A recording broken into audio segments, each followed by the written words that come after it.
All right, y'all, welcome to the show. This is Church and State with Spencer Sanderson. I'm your host, Spencer Sanderson, and whenever, wherever, and however you're listening, it is an honor to be a part of your day.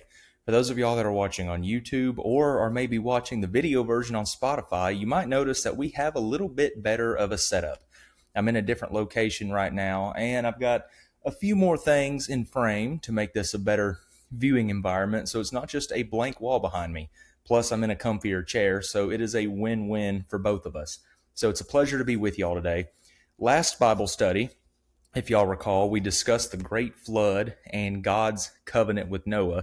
And I want to do a two-part Bible study this week because this podcast is church and state.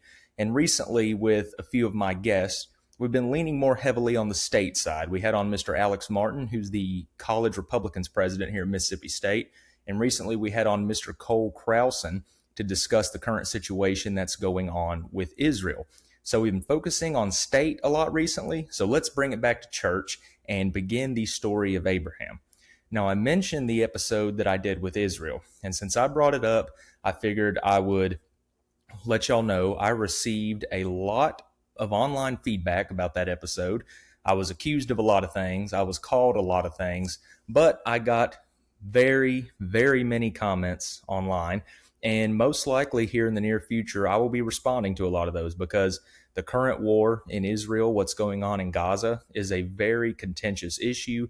There's a lot of opinions surrounding it. So I knew that the episode was probably going to cause several different reactions. And reading the comments, I do want to say that a lot of the comments that I received on the clips, I'm not accusing anybody. I'm not trying to be mean to anybody.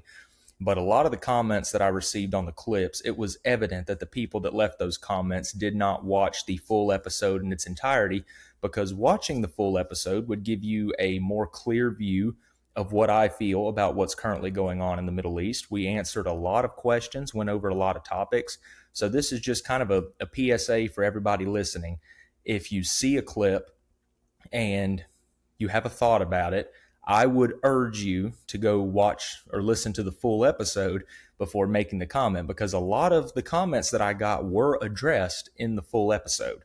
So I just want to go ahead and put that out there. Please go to YouTube, Spotify, iHeartRadio, Amazon, Castbox, wherever you get your podcast, and listen to the full episodes, because we had a very, very good conversation with Mr. Krausen where we discussed a lot of different things. So that's really all I have to say about that.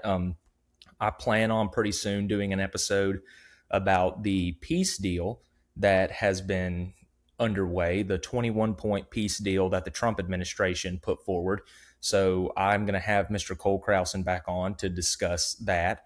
So that'll also give all of the viewers a more clear picture of what's going on, as well as be more clear about how we're feeling about these things. So I don't want to harp on that too much, because today is a Bible study episode where we're going into Abraham.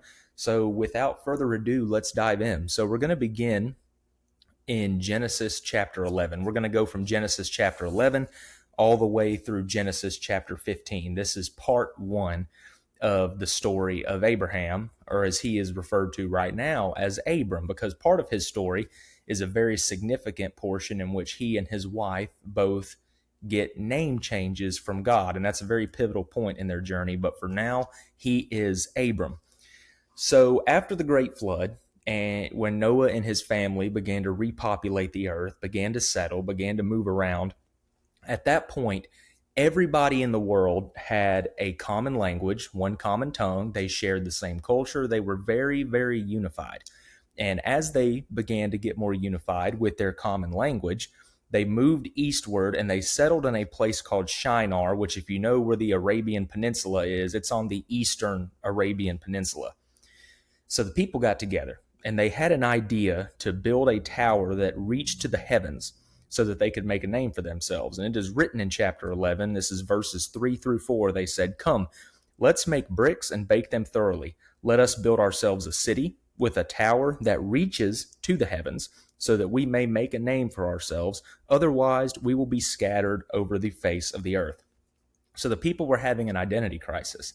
They realized that we need to stay together. We need to stay banded together in unity as one body, lest we lose who we are. And human nature took over there, and they decided to build a tower that reached to the heavens. So, in essence, they could be like God and become inseparable from one another. But this angered the Lord. And as they began building the tower, they were out there baking bricks, they were putting stuff together.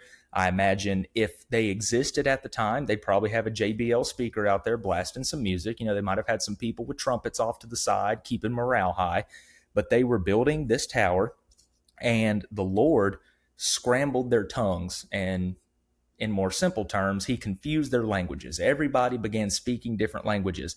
And you know as well as I do, if you're working on a project with people and suddenly you don't understand one another, that project grinds completely to a halt. Now, with school projects, everyone's speaking English. There's also issues that are gonna arise. Believe me, I have personal experience with that. But when you don't understand one another, and when you're all speaking different languages, that really throws a wrench into productivity. And it did. The construction of the tower halted, and the scrambling of languages caused these people to become scattered.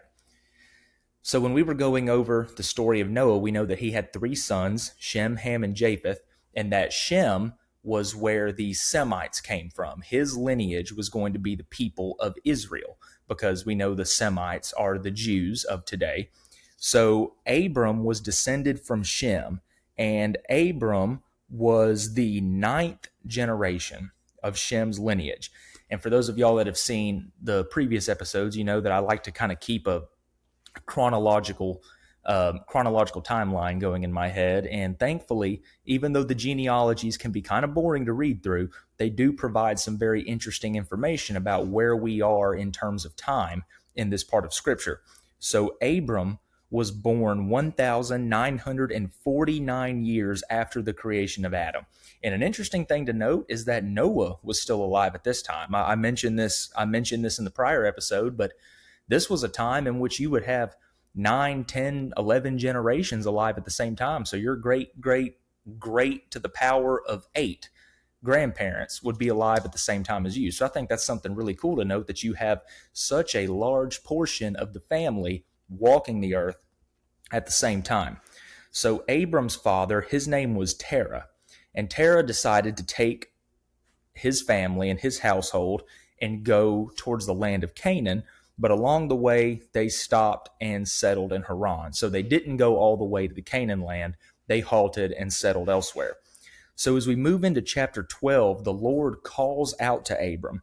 And this is in verse 2 of chapter 12. And God says, I will make you into a great nation, and I will bless you. I'll make your name great, and you will be a blessing. I'm going to bless those who bless you, and whoever curses you, I will curse them. And all the peoples on earth will be blessed through you.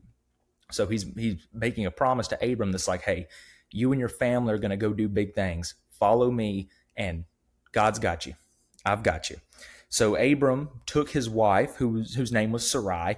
He also had a nephew named Lot. So he took his wife, his nephew, and his people, and he set out. And it is written in chapter 4, it says, Abram went as the Lord has told him. So y'all know that when we were going over the Great Flood, I mentioned how several times in Scripture it said that Moses did as the Lord commanded, because it was showing in writing that Moses was obeying God to the fullest extent. And we see that here with Abram, that he takes up what he has and follows God. And I think this mirrors really well parts of the New Testament. When Jesus begins to recruit his disciples, he reaches out to people and says, hey, stop what you're doing and follow me. Now, in the Old Testament with Abram, he took his possessions with them. We know that many of the disciples, they dropped everything they had to follow Jesus. But I think this is kind of a parallel to how Jesus would reach people and say, come follow me, I'll take care of you from here. So that's what Abram does. He takes up what he has and follows God. So God promises Abram the land of Canaan, which in today, a good portion of the land of Canaan is what we now know as Israel. The borders of Israel in the Bible were a lot different than what was established in 1948 when Israel became a nation. but the land of Canaan is the land of Israel. So Abram, after receiving this promise from God, he builds an altar to God. Abraham's quite fond of building altars. He was a very pious individual, and he builds an altar and worships the Lord. But at this time, the land of Canaan was undergoing a severe famine. So Abram was planning on going to Canaan, but because of the famine, he decided to stop for a bit and temporarily settle in Egypt while the land of Canaan kind of got their ordeals sorted out. So it was culture at the time that leaders like the Pharaoh of Egypt. Pharaoh is just the leading power of Egypt. He's essentially the president of Egypt. And in culture at this time, if Pharaoh saw somebody he liked, he took them. So Abram was worried about the health and safety of his wife. And he told her, look, when the Egyptians see you, they're going to realize, hey, that's Abram's wife. They're going to kill Abram, but they're going to take Sarai for themselves. So he kind of comes up with a little plan before they enter Egypt. He says, here's what you need to tell the Egyptians. Tell them that you are my sister so that both of us will be treated very well. So they go into Egypt, and right as they arrive, Pharaoh sees Sarai. It's written that he found beauty in her, and he took her. And because of the deception that he thought she was Abram's sister, Abram was treated very well, and it is written that he also acquired livestock. So him and Sarai were both living well in Egypt. Sarai was property of Pharaoh, which is not a good thing at all, but they were both being treated very well, despite the fact that Sarai is basically now property of Pharaoh. But because Pharaoh took Abram's wife from him, God caused several diseases on both Pharaoh and his household. So Pharaoh's wanting to know what in the world's going on. I took this woman to be my wife, and suddenly I'm getting sick. All my people are getting sick. God is bringing judgment upon us. So Pharaoh puts two and two together and realizes, oh, she's not Abram's sister. She is his wife. So Pharaoh is extremely angry, and he confronts Abram about this, and he basically tells them, get out of Dodge. You need to get out of Egypt. So he orders Abram and Sarai, along with all of Abram's people, to leave Egypt. So Abram and his household are now kicked out of Egypt. So Abram kind of wandered around for a bit until he found a new place to settle. And it's written that he settled in between two places called Bethel and Ai. And Ai is spelled AI. And the place where he settled was in the land of Canaan. So he stopped in Egypt for a bit, but now he has made it to the land of Canaan. And after they settled for a while, Abram and his nephew Lot, it says that they had both amassed many possessions. So they were doing very well for themselves. They were wealthy by that day's standards. And it was kind of the old Western trope where they both kind of looked at each other and realized, hey, this town ain't big enough for the two of us. But they wanted to avoid conflict. They wanted to resolve things peacefully. So they both realized that they both could not settle in the area. That I think it is written that the land cannot sustain us both, was how Abram put it. So they very cordially made an agreement that Lot would move east and that Abram would continue to settle in Canaan. So Lot moves on, and he settles near the city of Sodom. And it's written that the people of Sodom were wicked and were sinning greatly. And if Sodom sounds familiar to y'all, it's along with another city called Gomorrah, Sodom and Gomorrah. It's a pair of cities that God later brings judgment upon because of how the people were acting there. So those two city names, Sodom and Gomorrah, are going to become very relevant later. And Lot is currently settling in Sodom. And the Lord comes to Abram again in chapter 13. This is verses 14 through 17. And he is kind of more specific about the promise that he told Abram that he was going to give him the land of Canaan. He says, look around from where you are to the north and the south, to the east and the west. All of the land that you see, I'm going to give you and your offspring forever. I'm going to make your offspring like the dust of the earth, so that if anyone could count the dust, then your offspring could be counted. Basically, you're going to thrive. Your offspring are going to be numerous. You're going to do pretty well. And then he tells Abram, go walk through the length and breadth of the land, for I'm giving it to you. So go survey your property. This is all going to be yours. And I made a little note here. I already specified it before, but this is the land that later becomes Israel. So the place that Abram settles in inside of Canaan is called Hebron. And once again, Abram builds an altar to the Lord and worships him because the Lord has been very good to Abram. He has protected him and he has promised all this land to him. So Abram builds an altar, does another act of worship. So in chapter 14, we've got a little bit, I'd say a little bit, for the area it's a lot. We've got some tense geopolitics happening here, where we eventually have a war that's 4 kings versus 5 kings. So the 4 kings, their names are Amraphel, Arioch, Kirtalamer, and Tidal. And Kirtalamer is basically the leader of this cabal of 4 kings. He's the head of it. And the 5 kings that they are going against is Bera, Birsha, Shenab, Shemaber, and Zoar. And of those 5, I mentioned Bera. Bera is the king of Sodom, which is the city that Lot is currently residing in. So Abram's nephew Lot is going to be very quickly tied up in this war that's taking place.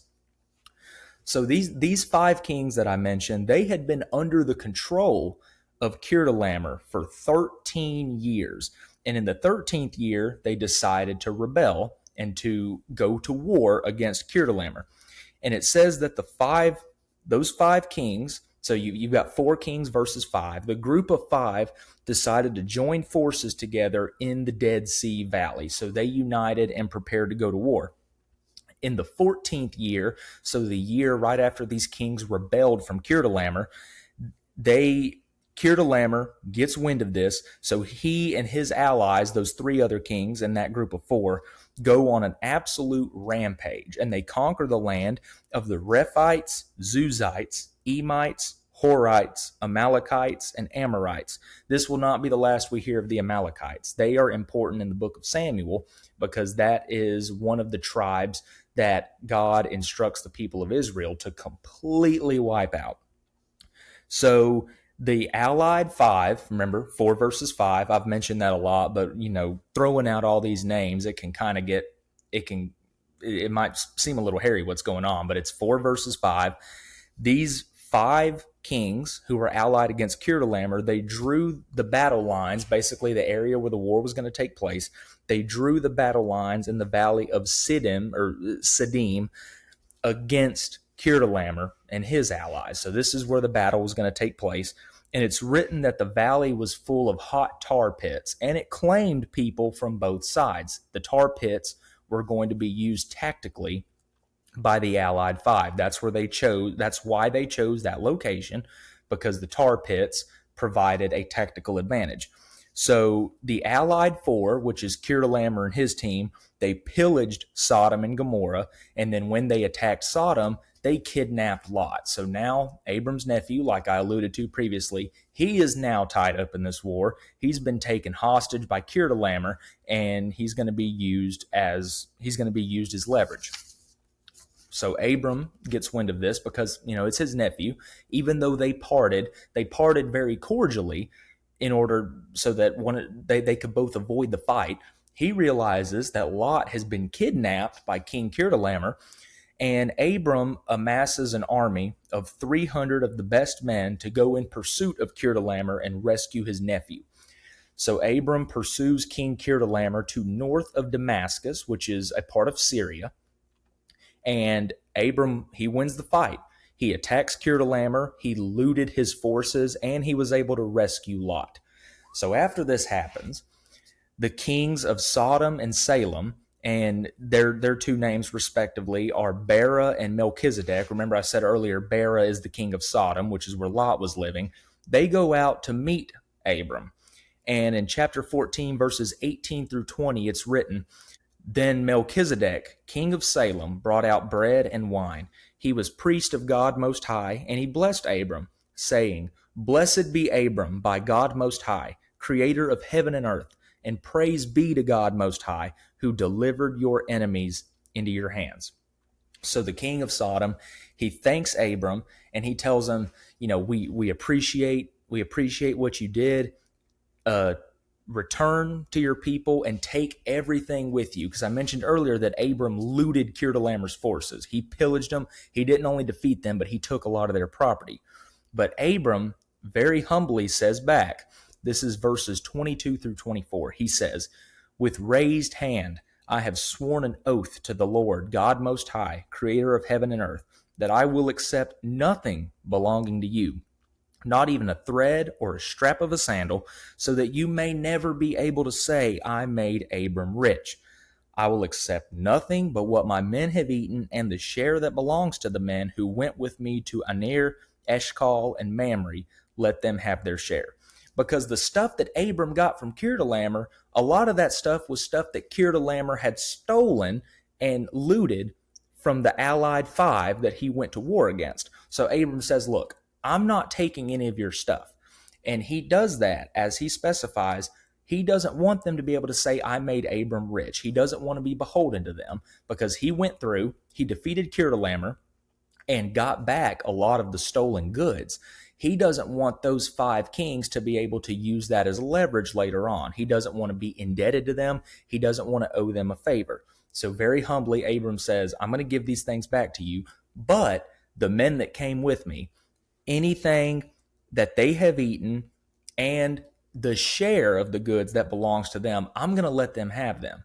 But I am only going to be beholden or servant to one person, or one person, and that is God Most High, creator of heaven and earth. So as we move into chapter 15, the Lord visits Abram in a vision. And right now, Abram is very thankful to God, but he asks God a question. He says, what could you possibly give me? I'm childless and I have no heir who is my own blood. Because back then, and even in some cultures today, the person who is going to inherit Abram's household is going to be a male heir who is his own blood, his own genetics. Abram doesn't currently have a child, so he's telling God, I have no heir. What could you give me? So in return, the Lord promises Abram an heir who is his own flesh and blood. And that's going to be later on, we read that he has a son named Isaac, and God puts Abram to a very, very important test that we're going to read in part 2 that has to do with Abram's son. So God says in verse 5, look up at the sky and count the stars. If indeed you can count them, so shall your offspring be. God used the analogy previously, was that if you could count the dust, you can count your offspring. He's reaffirming to Abram, you are going to be father of many. You are going to lead many. You will have numerous offspring. So if you can count the stars that are in the sky, then you're able to count your offspring. So Abram, he makes another sacrifice to the Lord, and I'm going to assume he built an altar. This one, in this verse, in this passage, it didn't specify that he built an altar, but we know from what we've read so far that Abram's kind of got a pattern for building altars. So he worships God again, and he goes into a deep sleep. And when he goes to sleep, he has yet another vision from the Lord.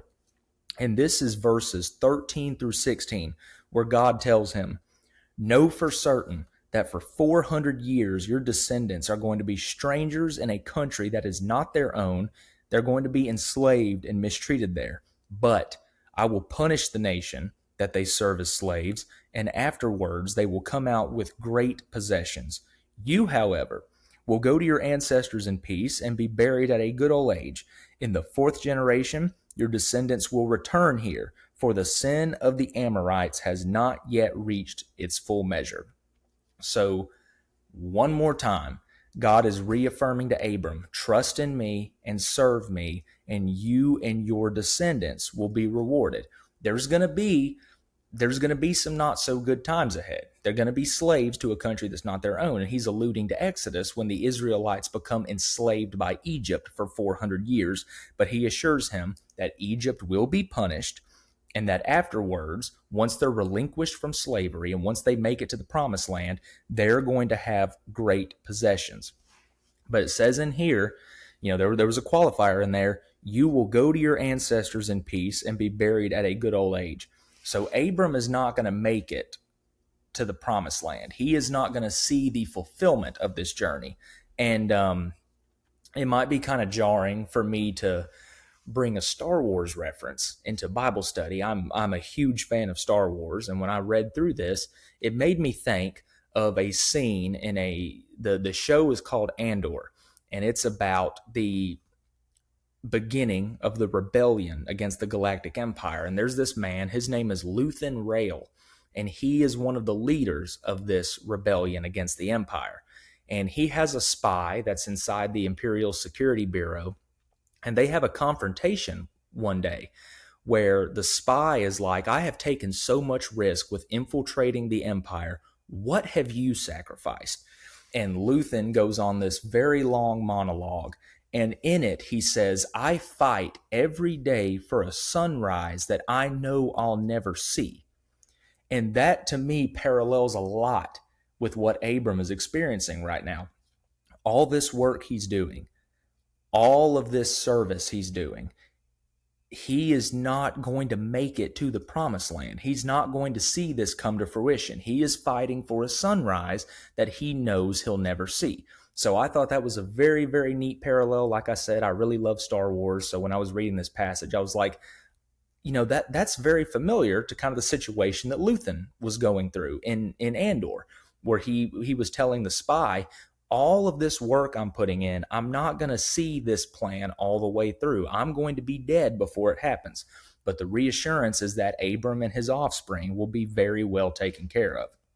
So after this vision, it's written that a blazing torch appeared after sunset, and God made a covenant to Abram. And this is Genesis. We're still in chapter 15. This is verses 18 through 21. He says, to your descendants I give this land, from the Wadi of Egypt to the great river, the Euphrates, the land of the Kenites, Cadmonites, Hittites, Perizzites, Rephites, Amorites, Canaanites, Girgashites, and Jebusites. A lot of names there. Say those 10 times fast if you can. Props to you. There's a lot of interesting names in the Old Testament, really in the Bible altogether. But one more time, God is reaffirming to Abram, your descendants will have this land and they will prosper even though there are turbulent times ahead. So he is continually reassuring Abram, and Abram is continuing to follow God. So that is the conclusion of part 1 of the story of Abram. This is a very, very crucial story in the Bible, which, honestly, every story in the Old Testament is crucial, but this is where we see the people of Israel really begin to take root. This is where the history of the nation of Israel begins with Abram's line. But in that other vision, he does know that there are going to be some very bad times ahead. His people are going to be slaves. They will be mistreated. They will be persecuted. But there is light at the end of the tunnel. And God is going to continually remind the Israelites of that. When we move to Exodus, we're going to see that the Israelites begin to, it's written that they grumbled against God, which means that, they began to doubt him. They began to complain. And God continually reminds Moses, these people will be taken care of. See it through. See it through. Fight through it. You will be taken care of. So I hope y'all enjoyed. I hope y'all enjoyed getting back into some scripture recently, because I kind of realized last week, I'm like, well, I started this podcast. I started it off with a Bible study. It's been a while since we've dove into scripture. So we're gonna continue rolling through the book of Genesis. So once we get to part 2 of the story of Abram, we're going to see Abram and his wife, their names will be changed. We're going to see Abram give birth to his son. And we're also going to see God bring judgment upon the cities of Sodom and Gomorrah. So in the next episode, we will continue and wrap up the story of Abram. But as usual, everyone, whenever, wherever, and however you're listening, it is an honor to be a part of your day. This has been Church and State with Spencer Sanderson.